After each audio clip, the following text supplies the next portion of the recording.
We're looking at a Philadelphia Eagles team that won double-digit games for the 4th straight year under Nick Sirianni, made the playoffs for the 5th consecutive season, and yet still walked off the field with a bitter taste after being bounced in the wildcard round by the San Francisco 49ers. That's the reality. This is a franchise that has been consistently good, but the standard in Philadelphia isn't just good. The expectation is elite. The expectation is Super Bowl contention. And when you combine that early playoff exit with the fact that this was an offense that ranked as the most expensive in the NFL in cash spending while performing at an average level, you start to understand why this offseason carries pressure. At the same time, the defense, led by Vic Fangio, delivered another terrific year. That unit held up its end of the bargain. So now the spotlight shifts to roster construction, cap management, and how Howie Roseman can maneuver this team back into true championship form. Let's talk numbers. The Eagles hold the 23rd overall pick in the 2026 NFL Draft, which will take place in Pittsburgh. They're well positioned with 8 picks in the first 5 rounds. And if we know anything about Howie Roseman, it's that draft weekend is never quiet. He will wheel and deal. He'll move up. He'll move down. He'll accumulate picks. That's part of his DNA. But before we even get to the draft, free agency looms. The legal tampering window opens March 9th. The salary cap is projected to exceed $300 million, another sign that the NFL business model continues to boom. Right now, Philadelphia sits with $18.1 million in available cap space. That's solid, but not as flexible as in past years. A lot of contracts have been structured with void years, pushing money down the road. It's been strategic, banking on cap growth, but those decisions start to squeeze you eventually. So how can the Eagles create flexibility? Start with Michael Carter. If Philadelphia moves on from him, they can save $8.3 million with only $1.3 million in dead cap if it's done pre-June 1st. Carter was acquired at the trade deadline and barely made an impact. A couple of years ago, he was one of the top slot corners in the league. The Eagles experimented with cross-training him at safety. But with Cooper DeJean operating in the slot and preferring that Swiss Army knife role inside, the fit becomes questionable. Carter doesn't play outside. If he's not part of the safety plan, that $8.3 million becomes very attractive. Then there's Kaylee Ringo. Moving on from him saves $1.1 million with just $25,000 in dead money. He has struggled with instincts and lateral quickness at corner, but he has developed into one of the better special teams gunners in the NFL, thanks to his straight line speed and size. At that price, there is value, especially on special teams. Tyler Steen is another name that generated reaction. Cutting the former 3rd-round pick would save $3.6 million with just $295,000 in dead money. He was actually one of the few bright spots along an offensive line that dealt with inconsistency and injuries. According to Pro Football Focus, he graded 71.6 overall, ranking 17th out of 81 guards. His pass blocking grade of 74 ranked 11th. That's strong production for a young, affordable lineman. So while it's an option financially, it would only make sense if the Eagles truly believe they have a better alternative at right guard. Jacorian Bennett could also be released with 0 dead money, saving $1.1 million. He has 4.3 speed and has flashed in the past, but questions about ball instincts remain. Even if the Eagles moved on from multiple corners, they would still have Quinion Mitchell, Cooper DeJean, and Eli Ricks in the building, and could add depth through the draft or free agency. If the Eagles cut Carter, Ringo, Steen, and Bennett, they would create $14.1 million in additional space, bringing their total to $32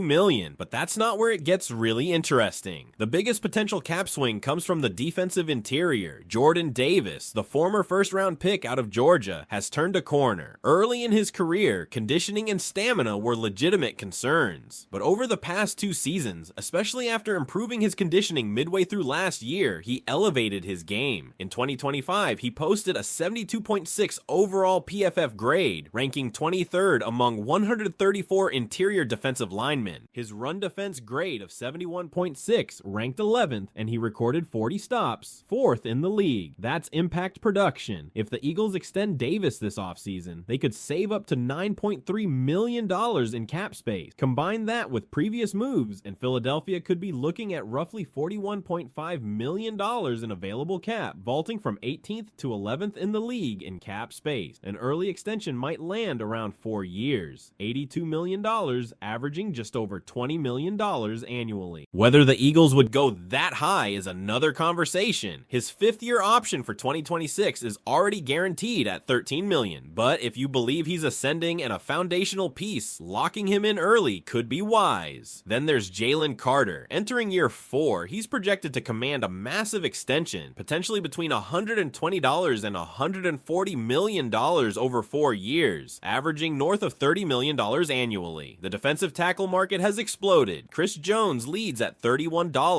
$75 million per year. Milton Williams sits at $26 million.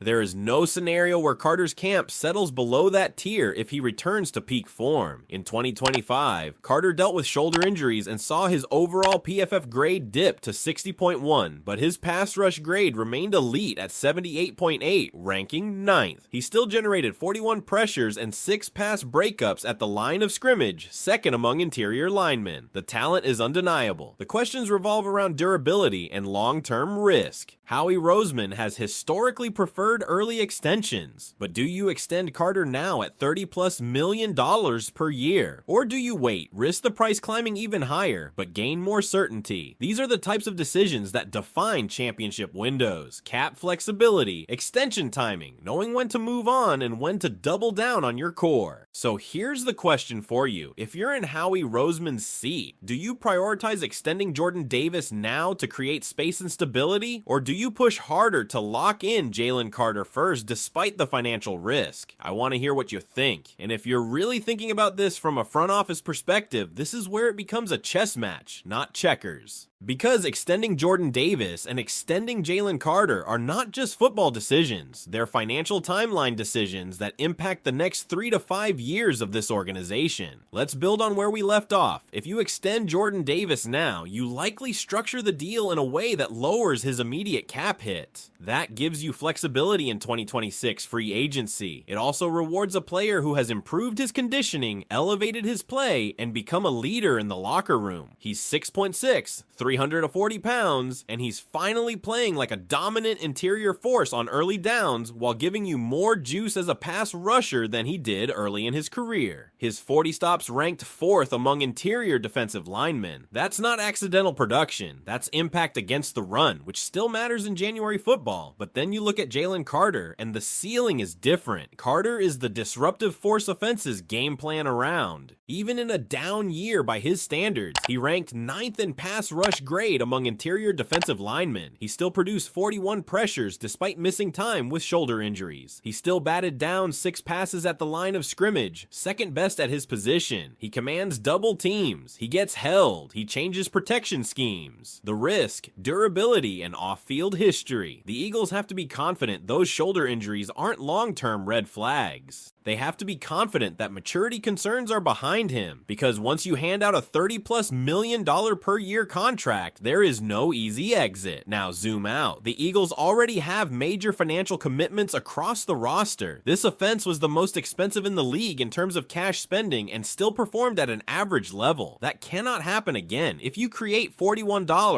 $5 million in cap space through calculated cuts, and a Jordan Davis extension, you suddenly have real ammunition. Where could that money go? Offensive line depth is a priority. The line struggled outside of Tyler Steen, especially when injuries hit. You cannot afford regression there. Pass rusher is another area. Interior pressure is strong, but edge consistency matters. And then there's the secondary. Reed Blankenship is headed toward free agency and could command a strong market. Do you pay him? Do you replace him? What happens opposite Quinyon Mitchell at corner? These are not small questions. And here's where Howie Roseman's philosophy comes into play. He believes in getting ahead of the market. If you wait on Carter and he has a second-team All-Pro type of season again, his price could eclipse Chris Jones's annual average. The defensive tackle market has been climbing rapidly. Every year you wait, the baseline shifts upward. On the flip side, extending both Davis and Carter this offseason would tie up massive resources along the interior defensive line. Is that sustainable long-term? Can you commit potentially $45 to $50 million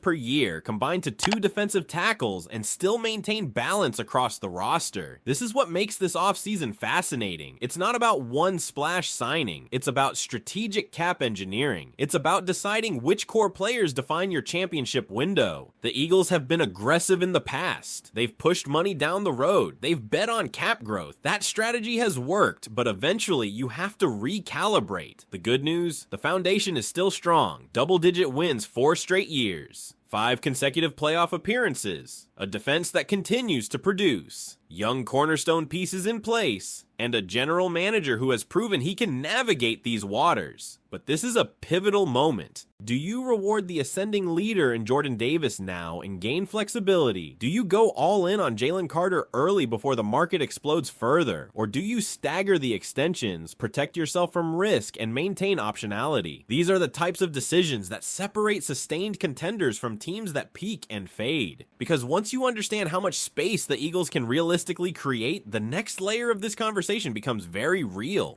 What kind of team are they trying to build in 2026? If Philadelphia pushes the number north of $40 million in cap space through calculated cuts and a Jordan Davis extension, they're no longer operating cautiously. That's flexibility. That's maneuverability. That's the ability to attack free agency instead of sitting back and bargain hunting. But here's the key. This front office does not spend recklessly. Under Howie Roseman, the Eagles spend with intent. They target value, they structure deals creatively, and they prioritize trench dominance. That philosophy isn't changing. So what does that mean in practical terms? First, offensive line depth cannot be ignored. Even though Tyler Steen graded well and showed real growth, the line as a whole had stretches where it struggled, especially when injuries piled up. Cam Jurgens did not have a strong year. Fred Johnson had to step in. Consistency wasn't there. If you want to protect your quarterback and stabilize an offense that underperformed relative to its cost, reinforcing the line is non-negotiable. Second, edge pressure. The interior with Davis and Carter is formidable, especially if both are locked in long term, but playoff football demands consistent edge disruption. You cannot rely solely on interior collapse. If cap space allows, this is where Philadelphia could look to supplement the pass rush rather than overhaul it. Third, the secondary. This is where things get layered. Reed Blankenship is a free agent and could command real money. If he walks, that creates another hole. At corner, you have Quinyon Mitchell, Cooper DeJean, and Eli Ricks. But depth matters. If Michael Carter, Kelly Ringo, or Jacorian Bennett are moved, you're relying on draft additions and cost-effective veterans to fill out the room. That's doable, but it requires precision. Now here's where extending Jordan Davis changes the equation. If his 2026 fifth-year option sits at $13 million guaranteed, and you can smooth that out with a long-term extension that lowers his immediate cap hit while securing him through his prime, you're building cost predictability into your defensive core. That matters when playing